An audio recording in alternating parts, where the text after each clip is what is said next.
భారతీయ సనాతన హైందవ ధర్మాన్ని ఆచరించే భారతీయులు 3 కారణాల చేత పరాయి దేశాల పరాయి మతాలను అవలంబిస్తున్నారు నేడు.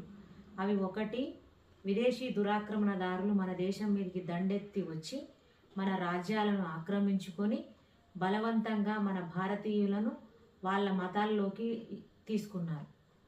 2వది, వ్యాపారం పేరుతో భారతదేశంలోకి వచ్చినటువంటి విదేశీయులు వాళ్ళు చందాలు, విరాళాలు, బహుమతుల పేరిట భారతీయులను ఆకర్షించి వాళ్ళ మతాల్లోకి లాక్కున్నారు.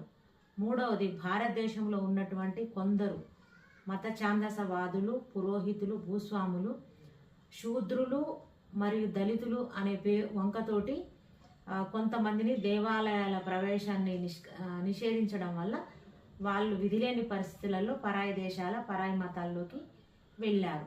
ఇప్పుడు ఆ పరిస్థితి లేదు కాబట్టి మన భారతీయ